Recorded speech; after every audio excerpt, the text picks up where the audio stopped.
নমস্কার, সত্যবার্তা থেকে মৃণাল কান্তি সিংহ বলছি। আমি বলছি আজকে যে ওই 3 দিনের ছেলেরা রাজনীতি করেছে, সোনার চামচ মুখে নিয়ে এসছে, জন্মেছে, তারা আজকে বড় বড় কথা বলছেন। চিন্তা করুন, একটা রাজনীতি ব্যক্তিত্ব যার কি কাশ্মীরের বর্ডার সম্বন্ধে ধারণা নেই, কাশ্মীরের বর্ডারকে তিনি বাংলাদেশের বর্ডারের সঙ্গে তুলনা করছেন। বলুন কি অভিজ্ঞতা আছে? কাশ্মীরের বর্ডারটা একবার ঘুরে দেখুন, তারপরে কাশ্মীর বর্ডার সম্বন্ধে ধারণা হবে। কাশ্মীরের বর্ডারে যারা আর্মিরা থাকেন, তারা কি কষ্টে থাকেন, কিভাবে থাকেন নিজের জীবন হাতে নিয়ে, সেটা তারাই জানেন। তো কাশ্মীর কি, আপনি প্রথমে রাজনীতি শেখার জন্য কাশ্মীরের বর্ডারটা আপনাকে ঘুরে দেখতে হবে আর্মিদের সঙ্গে গিয়ে, তবে বুঝতে পারবেন যে কাশ্মীরের বর্ডার কী আছে।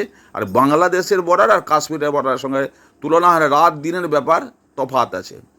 রাজনীতিতে চলে এসছেন, মানে ফ্যামিলি এসে আলতু ফালতু কথা বলছেন।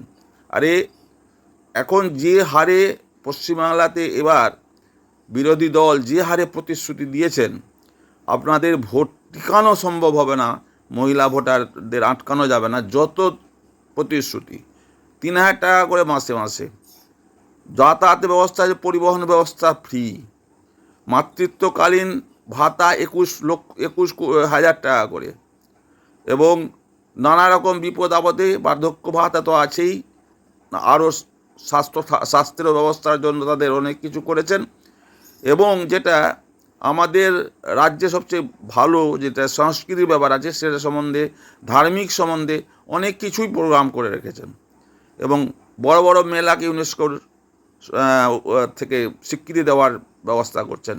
এইমস করছেন উত্তরবঙ্গে, যেটা কি উত্তরবঙ্গের এইমসটা কল্যাণীতে চলে এসেছিলো, আবার এইমস করছেন। ক্যান্সার হাসপাতাল করছে উত্তরবঙ্গে। মানুষ যা চাইছেন, শিল্প ব্যবস্থা হবে সিঙ্গুরে, তারপরে আবার মৎস্যজীবীদের সাহায্য করা হবে বছরে 9,000 করে। এই রকম কত প্রতিশ্রুতি দিয়েছেন। এবার অসম্ভব আছে। এবার যেরকম প্রতিশ্রুতি বিরোধী সরকার দিয়েছেন, আর এরা সেন্ট্রালের পার্টি আছে, এদেরকে মানুষ বিশ্বাস করবেই। কারণ সেন্ট্রাল থেকে যে এরা বারবার বলে আটকে দিচ্ছে টাকা, আটকে দিচ্ছে টাকা, তো একসঙ্গে এত টাকা যদি সেন্ট্রাল দিয়ে দেয় রাজ্যকে, তাহলে রাজ্যের তো অনেক উন্নতি হবে। তো অবশ্যই এই পার্টিকে ভোট অবশ্যই দেবে এবার মানুষ, আমি বুঝতে পারছি। যাই হোক, আপনাদের কীরকম লাগলো ভিডিওটা আমার, আপনারা ভালো থাকবেন, সুস্থ থাকবেন, আমার চ্যানেলটা লাইক, শেয়ার, সাবস্ক্রাইব করবেন।